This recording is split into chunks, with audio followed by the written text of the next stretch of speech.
chat show with some of the world's leading thinkers and writers. Hello, everybody. It is Friday, December the 15th, 2023. If it's Friday, it must be That Was the Week, and it's the last That Was the Week of the year. Keith has decided to take the rest of the week or the year off to recharge his batteries. One thing can be sure from my experience of That Was the Week. Art, DALL-E generated, or all these other AI generated art, they're not going to put artists out of work. The quality of the art is dreadful. And it gets worse. Every new piece of art that Keith creates for That Was the Week seems to be worse than the one before. Keith, am I being unfair? Well, not speaking as not an artist myself, I'm not sure my judgment counts, but I would say compared to what I could have come up with without DALL-E, it's a piece of excellent artwork. Well, what it's showing, by the way, what it's showing is the media on the left. Yeah, we need to show, because some people just be listening. We have two images, one of a traditional Google world and another of a Google AI world, and a group of people are shouting at one another, and the catchphrase is "Baby, please don't go. Big media needs Google web search." So what's the point, Keith? Well, so obviously web search started back in 1997, and initially was responsible for sending lots of traffic to places like the New York Times, still is. And at some point in history, around the middle of the 2010-ish kind of era, media started to get the idea that Google was stealing its lunch and wanting Google to pay it for the content that Google indexes. And of course, that never panned out, because Google's a search engine and an index, and the media benefits, one would argue, by traffic, but they never saw it that way themselves. So there's been this constant narrative that... Although it's not that simple, because of course, in Europe in particular, Google's critics convinced some regulators to force Google to pay for links back. But I think they almost never have. There are some exceptions, it's true, but they almost never have. I think they were going to pull out Google. I think they did it in Canada. They threatened to pull out if they had to pay aggregators or newspapers, online newspapers, for Google links. And the reason I bring up, by the way, that thing about putting people out of work, DALL-E putting artists out of work, is, of course, this is part of an ongoing discussion about whether or not AI is going to put creatives, journalists, writers, artists out of work. Yeah. Anyway, so with the images, the left-hand one is historical. It's saying it's the media shouting at Google, "You're stealing our content." On the right-hand side is this week's news, which is "Baby, please don't go," with the media screaming at Google to not adopt AI in replacement for search, but to keep search going because the media feeds off the traffic it sends them. So it's kind of turned into its opposite. All this comes from a particularly interesting piece in the Journal, Wall Street Journal, which tends to have very good quality, high quality tech reporting, on a piece, I think it was from yesterday. News publishers see Google's AI search tool as a traffic destroying nightmare. So what's the point of that piece, Keith? Well, obviously, when you use AI, Google's version is called Bard, and underneath the surface of Bard is Gemini Plus, which is the large language model. Well, they just came out with a new version last week too. Exactly. So basically, they cooked. Surprise. So if Andrew Keen, instead of going to Chrome and typing in a search and getting search results, starts using Bard, there will be no links. But Bard will give you the answers to the queries. It will have been trained on all kinds of data, including the ability to do web searches.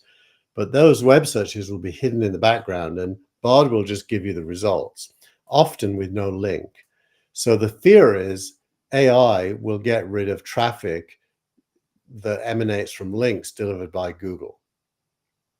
And that is a genuine fear. I mean, you and I were playing around this week with ChatGPT, and you played some audio directly linked with ChatGPT over your phone that was actually quite compelling. So we're not that far away from this supposed dystopia, at least for search engines. I think the big point is that web search quite probably represents a stage in the evolution of technology that will become rapidly outdated with AI. And so the very concept of web search, even the concept of traffic, may go away, because traffic is only the only reason traffic exists is because users want content. If content is delivered to them via AI, there will be no traffic. There'll just be flows of information. And this is, I mean, this word gets used all the time in Silicon Valley, disruptive, but this is, and to borrow another word, radical, this is radically disruptive for the Web 2 economy, isn't it, Keith? Very disruptive. Web 2 was really about the move away from portals to distributed content. It coincided with things like YouTube embedded videos or RSS feeds or news readers. And this is the transition from content to be navigated to or even pulled in. Now you're moving to content being understood and explained to you, and you don't actually see the content. And all this is in the context. There was you have a link to the Wall Street Journal piece on whether or not this Google AI search is a nightmare or perhaps the solution for the creative community. And alongside this, there was a very interesting announcement of a partnership between Axel Springer, the German publisher, and OpenAI. So tell us about that and how this connects to the question of the future of search. Yeah. So I'm going to assume that OpenAI drove this deal, but it could be that Axel Springer did, or it was roughly equal. But OpenAI has a vulnerability, which is that it trains its models on content, publicly available content for sure, but it does train on content. And there is an underlying narrative, which I believe to be wrong, that says they're stealing copyright. We hope it's publicly available and we hope it's legal. We don't know for sure, though, do we? Well, they assure us that that's true, and I've got no reason to disbelieve them. Well, you have no reason to believe them either. They're not going to admit that they're illegally taking content. No, but it'd be easy to prove. If they're doing logins and passwords, it would be super easy. Well, they'd have, it isn't that easy. They'd have to open their black box. They'd have to show exactly how their ChatGPT LLM is learning. No, well, that's where your technical knowledge is failing you. On the receiving end, Axel Springer would see a crawler log in using a password and gain access to content that requires a login, and they would be able to trace that. No, you got my, leaving aside the Axel Springer piece, which I want to come to. My point is that we're still not entirely clear, to put it mildly, of how ChatGPT is learning and whether all the content that they're learning off, these guardrails, these learning systems, that they're getting their hands on this stuff legally. There's all sorts of let me repeat what I said then in a different way. You can see, if you host content that is not publicly available, you can see when someone accesses it in your log files. So you would know, and you'd out them. And we'd have to see their log files. No, but what I'm saying is the offended party, let's say it's the New York Times, they would say, our content's being stolen, here's the proof. And no one said that. You may, I'm not technically proficient enough to call you on that. It sounds all too easy. But anyway, go on. So we got this OpenAI. The Axel Springer thing. It's fantastic. It's basically Axel Springer, which is a major publisher, saying, you can use our stuff to train on, and we'll do a commercial deal. They're obviously paying them something. And that, who's paying who something? OpenAI will be paying Axel Springer for access to all their information. But why do they need that? They're opening up their, well, because Axel Springer, all their content. because Axel Springer sees the future and realizes that if you don't play, you're going to be a net loser, because these systems they're not like a web index where they need everything. You're training logic. So by definition, you only need enough content for the training to be successful. You'll see there's another article, by the way, implying from Michael Parekh saying that the LLMs are getting smaller and smaller whilst getting cleverer and cleverer. Yeah, that was an interesting piece. So presumably they can create, small LLMs or SLMs specifically for Axel Springer content. Is that how it would work? Well, anyone can create small LLMs that are really good at a discrete set of things, and that probably represents a big part of the future. So Axel Springer is basically saying we want to be in this party. Plus, we can make some money by being in this party. Whereas, for example, the publishers that are complaining about Google, at this stage at least, are resisting fully jumping into the pool with both feet.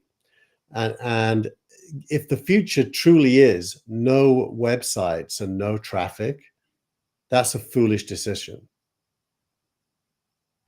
But the future, if the future is no websites and no traffic, there's still a future for journalism and for content creators. In some ways, there's more of a future. We go back to the pre-web 2.0 period, don't we? Well, how will it be consumed? If the average individual, and I'm thinking about my children here, consumes content no longer on social media, no longer on websites, but through an AI interface that knows everything, that's a very different world. Well, we've got, let's use an example. We've got the Spurs Forest game coming up, and that's why we have to end at noon Pacific. I want to know the Spurs team today. Normally, I would just do a web search and find the team, but I would be able to ask OpenAI or Google, Gemini, or all these, and say, "Tell me the Spurs team for Forest today." How's that going to work in terms of, does advertising go away? So I'm just going to get a free information. Who's going to make money out of that? And the economics change dramatically, leaving aside the technology. Yeah. Well, we've always said that the value of content goes to zero. It's like in music, the bands make most of their money from live performance now. So, clever people want to make money probably are not going to make it from writing content. But you're skirting the issue. Who's going to make money out of that? Normally, I would go to Google, I would find out, and I'd have to see some advertising to do it. That's the price, so to speak. Yeah, of Google. Where's the price on OpenAI? Well, let's test something. Hey, can you tell me the Tottenham Hotspur team that's playing Nottingham Forest today? You'll have to do a web crawl. Here it goes. The Tottenham Hotspur team playing against Nottingham Forest today has been confirmed.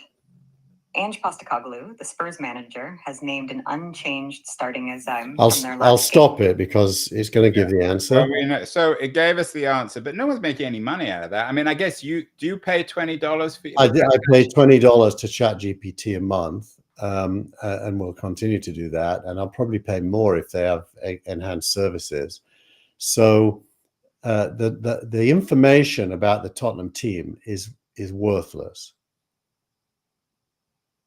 Well, it did have value in the Google search engine days, in the sense that I would be willing to see some ads in exchange for knowing the team. That goes away. If there's no traffic, there's no ads. But there is, in a sense, traffic, Keith. I mean, there's not really asking, I am traffic, and I'm asking the search engine. Yeah, but no advertiser is going to show an ad to ChatGPT. So basically the way it's going to work, and by the way, this is why Google and the media companies, which that article gives the impression they're adversaries in some way. Actually, if you read the article, the Google one, they're not adversaries. Google's working very hard with the media companies to try to figure out how traffic and web search survives. Well, but the thing with Google is that they're hedging their bets, because half the company is dedicated to search and half to AI. So I don't see how they lose on this. Well, they lose if the web search people can't retain user usage of the interface. Well, not if they can figure out an AI business, because the AI business, between you and me, you think about it, ChatGPT is so far ahead and doesn't have ads. Would you go to a worse AI? Well, not everyone, Keith, agrees on that. And by the way, there was another interesting piece you said in the news. It was a particularly good newsletter this week, last one of the year, by Eric Hole. Excuse me, but the industry's AI is disrupting and not lucrative. Would that include the media business? Is that what he was saying? I think he's saying that, yeah. There's a good riposte by Rohit Krishnan, who disagrees with him strongly. I put both in because actually they're both long reads. These are Christmas reads. They're both very long essays and very thought through. But he's saying that, the truth is that really valuable content isn't accessible to ChatGPT, and you're still going to need to pay for it. And so the things it's disrupting, I think he's completely wrong, by the way. I mean, yeah, it's going to take some time. It's not going to happen overnight. And meanwhile, the issue of creatives and AI is enormously hot. Hamish, I was going to call him Hamish Substack. Hamish McKenzie, the founder and CEO of Substack, suggests that the AI revolution is an opportunity for writers, the humankind. He always writes these things. Any new technology is good for creatives as long as they're on Substack. Is it right, though, do you think? Could AI be good for Substack writers or online writers? Well, it could be, but he's not right in the way he's thinking about it. What he's saying is, okay, the content is going to become worthless, but the human cultural aspects of writing and reading are going to become more important. It's a little bit like saying bands will do concerts. He's basically saying creators will meet each other and their readers in the real world, and that is where the value will be. And I think there's some truth in that, although the forms of that are yet to be figured out. And for Hamish McKenzie, all roads, for better or worse, lead to Substack. So that's given. What about photography, Keith? You have another interesting piece. Everything seems to be changing. Why Vision Pro, the new Apple virtual reality thing, will change photography. How's that going to change everything? So this is written by Om Malik, who is... you're a big Om fan. Well, he's a friend, and I like his thinking process. And he's basically a camera guy. His best favorite cameras are made by Leica, and with super expensive cameras and lenses. And he takes fantastic photographs. And this week he looked at iPhone photos, iPhone videos, and his Leica photos on an Apple Vision prototype. And he's reporting back saying this completely changes photography because you get completely subsumed in the photograph down to a very detailed level, especially good photographs with good cameras. And he makes the point that the outcome is the opposite of what he expected. He thought the outcome would be that the iPhone is good enough to replace his cameras. But his Leica photos were so good, looked at on the Vision Pro, that the opposite he thinks is true. He's going to have to keep buying expensive cameras because the impact, once you look at it in 3D on one of these things, is so fabulous that you don't want to give up on. Yeah, it's interesting. Just as the Google AI might be cannibalizing their search, so what you're saying, or what Om is saying, is that the new Vision Pro might be cannibalizing the quality of the Apple photography because of the Leica or other high-end stuff. Om is still around. Another person who has reappeared is Larry Lessig, my old sparring friend, enemy, whatever you want to call him. Yep. He has come out saying how he learned to stop worrying and love AI. What is it about AI that Larry Lessig has learned to love? Well, so Larry is a lawyer at Stanford. Actually, at Harvard. I think he got thrown out of Stanford. Did he? Okay. Where is he now? Harvard. Oh, he's at Harvard. Okay. Well, that's not too bad, is it? Getting thrown out of Stanford and ending I up don't think he was thrown out, but anyway, whatever. he's not at Stanford anymore. So Larry has always been an advocate for democratization of various things. And in this article, he explains how his subjective initial negative feelings about AI were completely transformed when he argued a case with ChatGPT, and ChatGPT understood his logic and reaffirmed that in fact Larry is right on it's on RFK assassination. He's really taking on the new loony RFK Jr. So yeah, so he basically came to the point of view that ChatGPT is a better lawyer than most lawyers and a better judge than most judges, and he completely changed his view. I'm not sure whether that's something to be celebrated. What happens to judges and lawyers and journalists? I'm not sure if Larry thought of that. I'm not sure he really cares, because his experience of judges and lawyers in particular is not healthily positive. Well, maybe it'll put law professors like Larry Lessig out of work too. That would be entertaining. Meanwhile, we've talked a lot about Google. You have a piece from The Information about Wall Street yawning at Google's monopoly threat. The Google stock seems to have held up reasonably well. Where are Google in this economy? You think OpenAI is miles ahead. Not everyone agrees, Keith.